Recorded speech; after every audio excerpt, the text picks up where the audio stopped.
अस्सलाम वालेकुम, आप देख रहे हैं न्यूज़ व्यूज़। मैं हूं अली सरवर। चेयरमैन पाकिस्तान पीपल्स पार्टी बिलावल भुट्टो ज़रदारी ने अपने इत्तेहादियों को डरपोक और इलेक्शन से भागने वाला करार दिया है। और ये कल सरोद एक तकरीब हुई हैदराबाद में, जिसमें उन्होंने खिताब किया और कहा कि सियासत में जो डर गया वो मर गया, ढक कर भागना पीपल्स पार्टी की तो तरबियत है नहीं। जबकि उन्होंने सख्त तनकीद की MQM पाकिस्तान पर और PTI पर भी। और ख़ास तौर पर जब उनसे पूछा गया MQM के हवाले से, तो उन्होंने कहा कि जी लंदन से सियासत करने वालों ने हैदराबाद को पानी तक नहीं दिया और ख़िदमत जो है पाकिस्तान पीपल्स पार्टी कर रही है, और हुकूमत में आकर आवाम के सारे मसाइल जो रह गए हैं वो भी हम हल करेंगे। और उन्होंने ये भी कहा कि जी इत्तेहादी इलेक्शन से डर कर भाग रहे हैं और उन्हें भागने दें। हम ये चाहते हैं कि 90 दिन में इलेक्शन हो।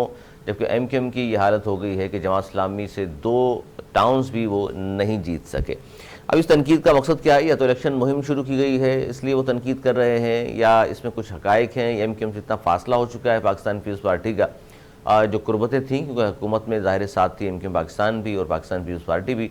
और इस तनकीद का किस तरह MQM देख रही है इस तनकीद को, इस पर हम बात करेंगे। साजिद अहमद MQM पाकिस्तान के सीनियर रहनुमा हमारे साथ मौजूद हैं।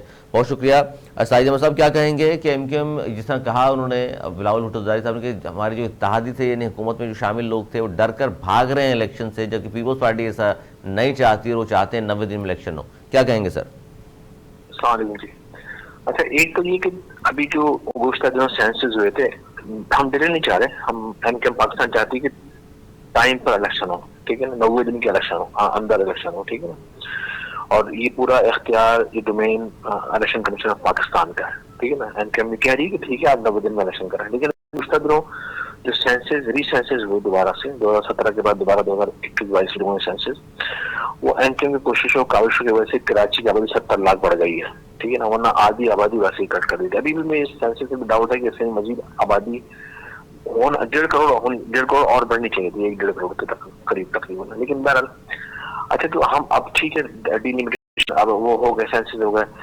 सेंसस के बाद डिलिमिटेशन का मनारा रह जाता है। मिसाल के तौर पर भाई, आपको याद होगा कि जब सेंसस हो रहे थे हमने कहा कि देखें डिलिमिटेशन, जमात इस्लामी से हमने कहा डिलिमिटेशन होने दें।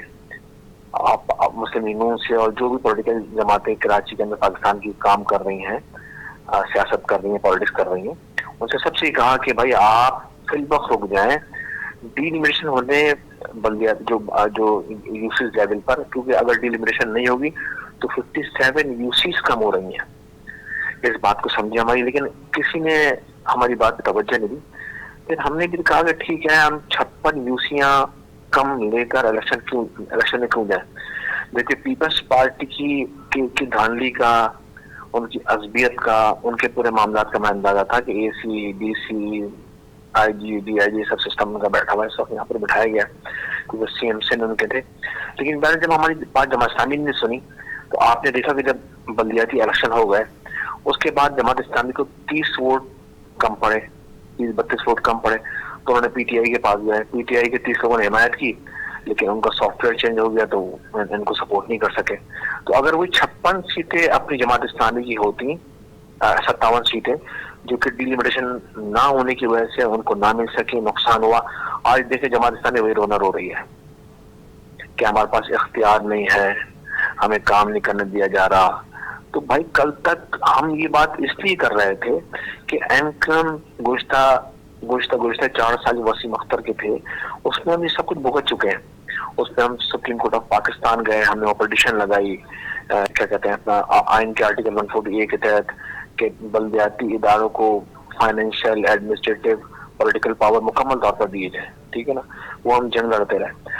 आज वही हालात का सामने जमात इस्लामी का। उस वक्त जमात इस्लामी कहती थी कि इसमें साजिद अहमद साहब जो गुफ्तगू आप कर रहे हैं उसमें 2-3 चीज़ें हैं, मैं चाहता हूँ उसको भी ज़रूर जवाब दीजिए।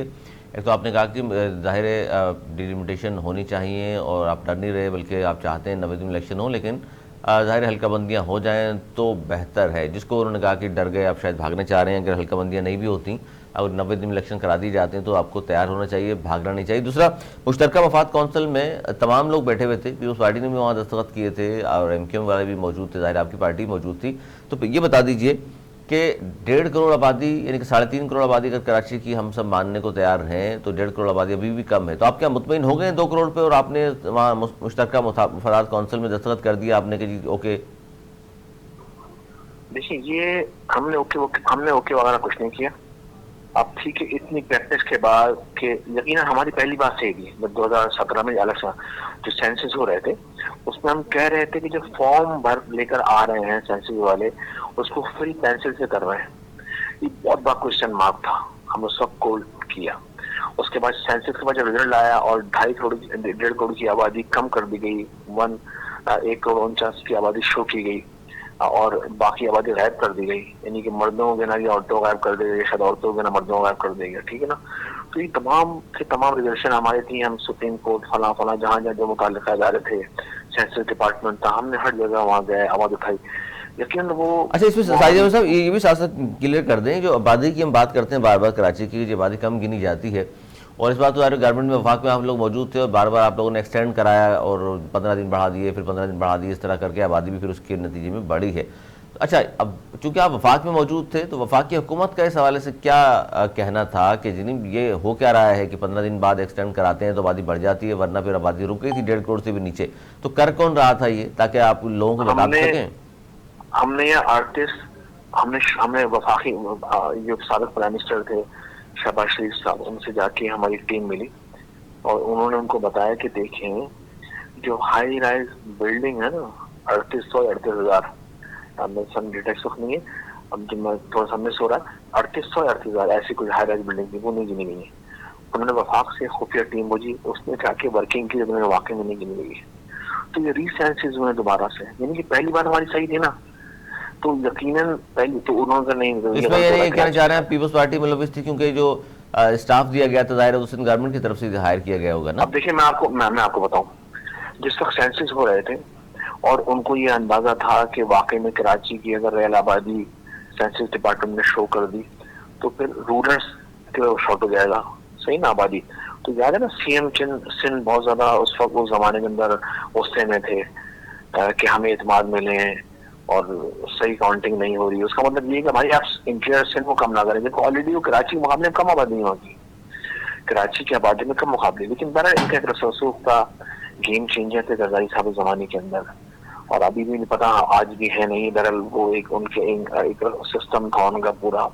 सेनेट के इलेक्शन हुए तो सेनेट चेयरमैन लाने के लिए पूरा आपने 1,500 अरब खरब रुपया खर्च किया गया, उसके अंदर खरीदो फरोख्त खुली चली, और उसके बाद फिर केपीके के अंदर जरूरत पड़ी, उसके बाद बलूचिस्तान के अंदर जरूरत पड़ी, पंजाब में कूद गया, जरा से जरूरत पड़ती है खरीदो फरोख्त की, तो यहाँ से जरदारी साहब चले जाते थे।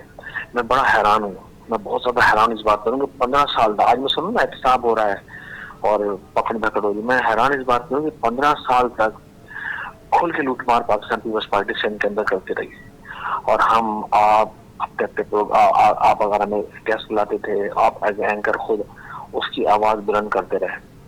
दुनिया टीवी पर कामरान खान साहब आवाज बुलंद करते रहे, एक एक चीज बनाते रहे, देखें गंदम में ये चोरी हो रही है, फला डिपार्टमेंट में ये चोरी हो रही है, हेल्थ में ये हो रहा है, एजुकेशन में ये हो रहा है, अपना ट्रांसपोर्ट की उसमें अलग गेम चल रहा है। यानी कि जितनी भी मिनिस्ट्रियां के पास थी ना, खुलकर चोरी चमारी हो रही थी।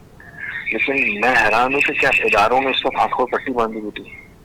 आज बहरहाल ठीक है, अच्छा है, इनको पकड़े, एहतसाब करें, एहतसाब होना नहीं, वो तो चाहिए। कल वजीर दाखिला ने तो ये कहा है हारिस नवाज साहब ने, कोई भी सियासी जो रहनुमा है उसके खिलाफ कार्रवाई हम नहीं कर रहे, और ये जो सोशल मीडिया पर खबरें आ रही थी फलां के घर से इतने अरब निकला है, फलां के घर से इतने अरब निकला है, उसने सोशल मीडिया की खबरें हैं, इसमें सदाकत नहीं है। अच्छा, दूसरा बिलावल भुट्टो जरदारी साहब ने ये भी कहा कि हैदराबाद में एमक्यू में हुकूमत करती रही, मेयर भी रहे, उनके डिप्टी मेयर भी रहे, हैदराबाद में पानी तक आप नहीं दे सके वहाँ, तो आपसे क्या उम्मीदें रखें लोग? अच्छा देखिए, बिलावल साहब तो आज पैदा हुए हैं, आज हैं अब्बा की सरबराही में, और ये फिक्स मैच दोनों को चल रहा है बाप बेटे का। एक बोल रहा है कि डिलिमिटेशन के बाद इलेक्शन हो, एक और दूसरा वो कह रहा है कि नहीं 90 दिन में इलेक्शन हो। अब बेटा कह रहा है कि मैं अब्बा की घर में सुनता हूँ और बाहर में सीसी की सुनता हूँ, जो उनकी काउंसिल कमेटी है, ठीक है ना, मैं उनकी सुनता हूँ बाहर में। दोनों का फिक्स मैच है। इन्होंने इस शहर को, इस सूबे को तबाह करके रख दिया है। करप्शन की इतनी खतरनाक कहानियां हैं कि लोग अपने कानों को पकड़ लें, कसम खुदा की जितनी करप्शन। लेकिन साहिद साहब, तमाम बातों के बावजूद भी आप और लीडर लोग जो भी तनकीद करते हैं पीपल्स पार्टी भी, हैरत अंगेज बात ये नहीं है कि अब 15 साल से 3 मुसलसल हुकूमतें आई हैं, लोगों ने वोट दिया और पीपल्स पार्टी कामयाब होकर असम्बली में पहुंच गई। वोट देने का मकसद यही तो चीज समझना चाहिए सियासतदानों को, पॉलिटिकल जो लीडर है पॉलिटिकल जमातों के, उनको कि भाई वोट अगर लोग दे रहे हैं, गरीब गुलाम लोग हैं सिंध के बेचारे, पंजाब के लोगों ने उनको क्यों रिजेक्ट किया, केपी की में नजर क्यों नहीं आई, बलूचिस्तान में अर्बन में इन्होंने डेवलपमेंट नहीं की, स्कूल कॉलेजेस ने बनाए, इन्होंने कोई काम ही नहीं किया, तो वो बेचारे बेशऊर लोग बैठे हुए, इन्होंने उनको गुलाम बनाया हुआ है।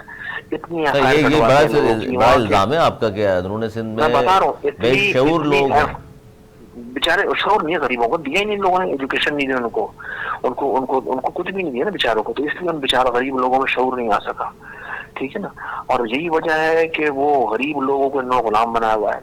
आप चले जाएं, यकीन करें, सिंध में ऐसे देहात भी हैं जहाँ का वडेरा दिन भर उनसे काम लेता है, पैसे का तस्वर ही नहीं है, और रात में उनको बोलता खाना बस दे देता है, खाना खाए उठ जाए।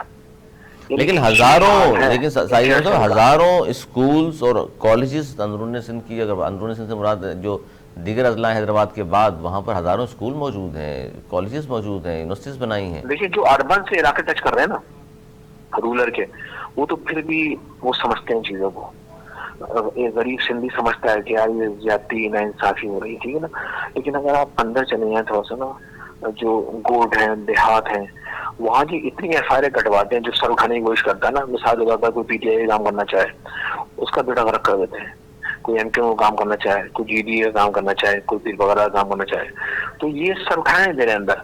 अच्छा, तो इनका जो कंट्रोल है वो ब्यूरोक्रेसी के थ्रू ब्यूरोक्रेसी है, एसी डीसी एसएचओ एसएसपी फला डिमका के जरिए ना, ये सब उन्होंने एक मसली कंट्रोल किया हुआ है, सही ना। और किसी को, मुझे अच्छी तरह याद है कि 2008 के अंदर, उसके 2013 के अंदर जो 8 एमएल के, और उसके बाद फिर 8 के बाद, सॉरी, जो नवाज शरीफ साहब प्राइम मिनिस्टर बने थे ना, 13 के बाद नून लीग ने, हाँ 13 की ना, नून लीग ने इंटरनेशन के अंदर काम किया, बल्कि दोनों में हो जाता था मायदा कि आप अन्वेषण में आएंगे, हम पंजाब में जाएंगे। हल्के हल्के अब जो बल्दियाती इलेक्शन सिंध के अंदर हुए हैं, आप देख लें किस तरह से हुए हैं, किस तरह से टैंपरिंग इन्होंने की है, किस तरह धांधली के जरिए वो पीटीआई। इस वक्त पोजीशन ये है साहिद अहमद साहब कि पूरे सिंध में पाकिस्तान पीपल्स पार्टी मौजूद है, और आप जानते ही हैं कि बल्दियाती इलेक्शन हुए, आप बल्दियाती इलेक्शन पे भी बिलावल भुट्टो ज़रदारी साहब ने तनकीद की कि हमने मुसलसल कहा एमक्यूएम पाकिस्तान को कि जनाब हिस्सा लें, लेकिन वो डर कर चले गए, और अब तो ये हालत हो गई कि 2 टाउन तक वो नहीं ले सकते, और वो फिर अब JI यानी कि जमात इस्लामी ने हासिल कर लिए, इतने घबराते हैं एमक्यूएम वाले इलेक्शन से। देखिए बल्दियाती इलेक्शन में उनकी टेक्निक ये थी कि एमक्यूएम, एक तो हम इनको सीट, वो जो 57 सीटों का इजाफा भी ना करें, यूनियन काउंसिल का इजाफा आपने करवाया, उसकी बात कर रहे हैं, जिसका नोटिफिकेशन बड़ी मुश्किल से जारी हुआ है। बड़ी मुश्किल से जारी होगा, वो भी जब आगे 1-1.5 साल बाद होगा ना, ठीक है, नेक्स्ट उसमें होगा गेम, मतलब गेम है। अच्छा, ये चाहते हैं कि हम बल्दियाती इलेक्शन में हिस्सा ले लें। अगर हम बल्दियाती इलेक्शन में हिस्सा लेते तो यकीनन जमात इस्लामी थी, PLP थी, एमक्यूएम थी, और PTI थी, और PTI थी, दीगर लोग थे ना, सब लड़ते फायदा इनका होता। हमने स्पेस फ्रेंड को दिया नहीं, और हम 57 डिलिमिटेशन के बगैर एक उसूली फैसला इनकम पाकिस्तान कर चुकी थी, और आज तक उस पर कायम। आज भी हम कह रहे हैं ना कि सेंसेस हो गए तो डिलिमिटेशन जरूरी है, डिलिमिटेशन जरूरी है अली भाई, इसलिए जरूरी है कि ये लोगों का हक है। अगर लोगों एक कहा जा रहा है कि डिलिमिटेशन के बाद 1 कौमी और 3 सूबाई की असेंबली सीटें बढ़ती हैं, बिल्कुल ऐसे एक कैलकुलेशन है, लेकिन आप एक कैलकुलेशन यही है, बिल्कुल इस तरह से सीटें बढ़ेंगी। अच्छा, अब क्या पोजीशन है, मैं चाहता हूँ साहिद से थोड़ा इस पे भी आखिर में जरूर मैं बात करूँ आपसे, इस वक्त क्या पोजीशन है एमक्यूएम पाकिस्तान की? आप पूरे पाकिस्तान में या पूरे सिंध में हिस्सा लेते हैं तो पहले की तरह जो कहा जाता है एमक्यूएम सिंध के शहरी इलाकों में तो कोई मुकाबला नहीं है, वही बात होगी, या अब चूँकि PTI भी मौजूद है, जमात इस्लामी मौजूद है, फिर पाकिस्तान पीपल्स पार्टी शहरी इलाकों में आ चुकी है, यहाँ इनके बल्दियाती मेयर मौजूद हैं, तो अब वो बात नहीं रही, बल्कि डट कर मुकाबला होगा, और आप लोग पहले से पेश गोई नहीं कर सकते कि जनाब इतनी सीटें हमारे पास आ सकती हैं। देखिए वो स्टेज पॉलिटिक्स के अंदर चलती रहती है, सही ना। 2002 के अंदर बहुत मजबूत एमक्यूएम थी, आपको याद नहीं है जब बुश ने जमात इस्लामी जीत थी, उस जमाने में वो जो मजहबी जमातें लेके थी, सही ना, MMA के प्लेटफॉर्म से, हाँ 2002 के अंदर। और उसके अलावा क्या कहते हैं अपना 2018 के अंदर तो हम जीते हुए थे, वो हाथ पांव बांध के और ग्राउंड पे छोड़ा गया। पॉलिटिक्स है, कोई एक इंसिडेंट, कोई एक हादसा जमातों को जमीन से आसमान ले आता है। लास्ट टाइम जब इमरान खान साहब वज़ीर-ए-आज़म थे, जब तक थे, तो सर आप भी किसी हादसे के इंतजार में? अब ना ना देखिए, नहीं देखिए, हाथ से इंसान में नहीं है। कोई भी एक चीज ना, कोई भी एक मामला, कोई एक चीज वोट बैंक को दोबारा से वोटर्स के साथ, पार्टी के साथ जोड़ देती है वोटर्स को ना, ठीक है ना। हम हादसे के इंतजार में नहीं है। ग्राउंड पर यकीनन इस वक्त महंगाई है, इस वक्त किसी एक जमात के लिए नहीं, पाकिस्तान की तमाम पॉलिटिकल जमातों के लिए बहुत मुश्किल है पब्लिक के अंदर जाना, ठीक है। लेकिन फिर भी एमक्यूएम ग्राउंड पर मौजूद है। अगर उनके यूसी हैं, साबिक यूसी चेयरमैन हैं, अपना जो सिस्टम, तंजीमी सिस्टम है, वो सैवरेज, पानी, बिजली, फनाडिम का बेचारा लगे रहते हैं हमारे कारकुनान गलियों में, मोहल्लों में, रोडों पर। अच्छा, लेकिन महंगाई, गुर्बत, बेरोजगारी पर कोई एहतजाज नजर नहीं आ रहा आपका साहिद अहमद साहब, कि जिस तरह ग्राउंड पर एमक्यूएम फौरन सड़कों पर आती थी, एहतजाज चलाती थी, आवाम के दरमियान खड़े हो जाते थे आप जाकर के। अब काफ़ी दिन से हम देख रहे हैं कि इससे अवॉइड किया जा रहा है, या कोई प्लानिंग का हिस्सा है आपकी? नहीं, अवॉइड नहीं कर रहे, हकाइक का अंदाजा है, अवॉइड नहीं कर रहे। एक तो झूठ की बुनियाद पर पॉलिटिक्स कर रहे हैं, इशूज की बुनियाद पर, ठीक है ना। कि आज जमात इस्लामी आप देख लें, 2-2.5 साल से कल चिल्ला रहे हैं ना, क्या किया उन्होंने? कुछ नहीं कर सके ना, कुछ नहीं। इसलिए कि मुल्क IMF के शिकंजे में जकड़ा हुआ है इस वक्त ना। असल मसला ये है कि अब जो इस वक्त ऑपरेशन हो रहा है, आप देख रहे हैं ईरानी तेल, डॉलर नीचे आ रहा है, तो हम समझते हैं कि जब तक डंडा सही से नहीं चलेगा ना, काम सीधा होगा नहीं इस मुल्क का ना, ठीक है ना। तो डंडा बिल्कुल चलना चाहिए, और डंडा उस वक्त भी चलना चाहिए जब कोई पॉलिटिकल जमात इख्तियार में आ जाए, उसके साथ मिलकर डंडा चलाए, ठीक है ना। और इलेक्शन के हवाले से साहिद अहमद साहब, इलेक्शन के हवाले से क्या मेन फोकस होगा, जिसमें आप इलेक्शन में कहेंगे कि जी देख लीजिए, हम इमरान खान की हुकूमत में भी मौजूद थे, हम PDM की हुकूमत में मौजूद थे, और हमने आपके लिए ये कुछ किया है, तो लिहाजा हमें वोट दें मजीद, ताकि फिर मजीद इन्हीं के साथ हम दोबारा जाएंगे और आपके लिए बहुत कुछ हासिल कर लेंगे? यकीनन मंशूर पे हमारा काम शुरू हो गया दोबारा से, ठीक है ना। अच्छा, एक तो ये है ना कि आप आज की बात कर रहे हैं कि हम आज इनसे कुछ ले सके, तो एमक्यूएम बने हुए 30-35 साल हो गए। उरूज, जवाल, ताकतवर, कमजोर एमक्यूएम सब आप लोगों के सामने है, ठीक है ना। तो हम समझते हैं कि इस 35 साल में अर्बन के साथ वैसे भी ज्यादती की गई। अर्बन के लिए अलग कानून है, एमक्यूएम के लिए बिल्कुल जो लगाना कानून है, सिस्टम अलग है बिल्कुल, कि इनको ट्रीट किस तरह करना है, इनके साथ रवैया, इनके साथ बिहेव, एटीट्यूड किस तरह रखना है, और उसका हमें मुख्तलिफ वक्तों में सामना रहा है, ठीक है ना। हमारी स्ट्रगल दूसरी सियासी जमातों से बिल्कुल मुख्तलिफ है, ठीक है ना। दूसरी सियासी जमातों में जब उनका गवर्नमेंट के लिए हेल्प चाहिए हमारे पास आ जाए, लेकिन जैसे हमें फना करने की बात, तबाह करने की बात आई ना, तो वो सब कुव्वत ताकतों के साथ, वो वही पॉलिटिकल जमात जिनको हमने सपोर्ट किया था, मिलकर हमें हमारे लोगों को मारा गया, हमारे खिलाफ ऑपरेशन 10। लेकिन फिर ये सर, ये तो हकाइक हैं जो आप बयान कर रहे हैं साहिद अहमद साहब, ये तो हकाइक हैं, लेकिन फिर जो आपके खिलाफ ऑपरेशन करे, जो आपको मारे, आपके लोगों को नुकसान पहुंचाए, जो कराची के लिए कुछ ना करे, लेकिन फिर आप उन्हीं के साथ जाके इत्तेहादी बन जाते हैं। और कोई रास्ते भी नहीं है। मिसाल के तौर पर चले, थोड़ी देर के लिए तस्वीर कर लें कि इस वक्त हम लोकल गवर्नमेंट सिस्टम से आउट है, हमने बाइकाट कदम बाहर है, ठीक है, जमात इस्लामी आ गई, तो आज होगा सर। अपोजिशन में रहना की बुरी बात होती है, अपोजिशन में एमक्यूएम रह सकते हैं। मैं आपको कह रहा हूँ, मैं एक बात बता रहा हूँ, मिसाल के तौर पर हम थोड़ी देर तक, हकीकत भी यही है इस वक्त हम लोकल गवर्नमेंट सिस्टम में नहीं है ना, बाहर है, हम आउट है ना, अपोजिशन में ना गवर्नमेंट में, इस हवाले से बिल्कुल हम न्यूट्रल है ना, हम है नहीं सब देश में। तो अब आज 3-4-5 महीने हो गए वही रोने हाफिज नहीं साहब। कल तक हम भी बात करते थे, बोलते इस्तीफा तो बाहर आ जाओ। आज हम भी कह रहे हैं भाई, जब कुछ नहीं तो इस्तीफा तो बाहर और रोड की पॉलिटिक्स करवाते। तो सिर्फ इश्यूज पर पॉलिटिक्स करना बहुत आसान है, मुझे अच्छी तरह याद है। देखिए, जो हाथी है ना इलेक्ट्रिक का, इसको वफाकी गवर्नमेंट कंट्रोल नहीं कर सकता, इसको वफाकी गवर्नमेंट इदारे इसको कंट्रोल नहीं कर सक रहे। जो इनके खिलाफ आवाज उठाया, कभी मुझे अच्छी तरह याद है GDC वाले ने आवाज उठाई थी, जो मैं सुन रहा हूँ, मुझे कंफर्मेशन नहीं इसकी, सुना है कि वो हाई कोर्ट से उसको लेटर आ गई, आप इस पर नहीं बात करेंगे। जी, सुना नहीं, हकीकत है ये, ऐसा बिल्कुल हकीकत है, ऐसे ही मैंने सुना था जफरबाद में कोशिश बिचारने की लगा रहा वो भी। तो इसका मतलब सर दूरअंदेशी आप लोगों ने नहीं की? 2007-8 में जब निजकारी हुई तो एमक्यूएम शामिल थी निजकारी में, इसका मतलब उस वक्त अंदाजा नहीं था आप लोगों को ये हाथी बेलगाम हो जाएगा? देखिए, प्राइवेटाइजेशन के जरिए भी इदारे तरक्की करते हैं, लेकिन जो उस वक्त जो मुझे तो उस वक्त हेड मुशर्रफ साहब थे, एक जनरल पॉलिसी उन्होंने पाकिस्तान के लिए बनाई हुई थी प्राइवेटाइजेशन के हवाले से, ठीक है ना। तो उसमें जो मुझे हमें थोड़ा बहुत मुझे याद है, उसमें यही था कि भाई जो अगर प्राइवेट करेंगे तो जो की इलेक्ट्रिक आएगी तो वो अपना विंड के जरिए अपनी बिजली बनाएगी, लोगों को रिलीफ देगी, लेकिन ऐसा हुआ नहीं। इसका मतलब है कि आप इस बात को तस्लीम कर रहे हैं कि ये हमारी गलती थी उस जमाने में साथ देना निजकारी के हवाले से। देखिए ना, इन्होंने कुछ नहीं किया, ठीक है ना। और आप ये कहेंगे हमने कुछ नहीं किया तो तस्वीर करें, तो आज तो केयर टेकर गवर्नमेंट है और माशाल्लाह पावरफुल केयर टेकर गवर्नमेंट है, उसके पास कोई अख्तियार नहीं होता, लेकिन मुझे ऐसा लग रहा है कि बहुत सारे अख्तियार होते हैं। आप इनसे कहें, हम कह रहे हैं कि स्टैंड लाइसेंस का मनसूख करें, ठीक है ना। दुनिया के अंदर मल्टीपल कंपनीज मौजूद होती है। अच्छा, ये बड़ी अहम बात आपने की। साहिद अहमद साहब, वक्त की किल्लत है, बहुत शुक्रिया आपका। साहिद अहमद साहब हमारे साथ मौजूद थे इनके पाकिस्तान के। उन्होंने कहा कि हम चाहते हैं कि इलेक्ट्रिक का लाइसेंस मनसूख हो। वैसे मुद्दत उनकी कंप्लीट हो भी चुकी है, इनको मजीद आगे एक्सटेंड ना किया जाए, बल्कि मल्टीपल कंपनीज जो हैं उनको पाकिस्तान में मौका दिया जाए। और मुकाबले की सबकत की जब तक फ़िज़ा नहीं होगी, जब तक ज़ाहिरी बेहतरी भी नहीं आएगी कारकर्दगी में।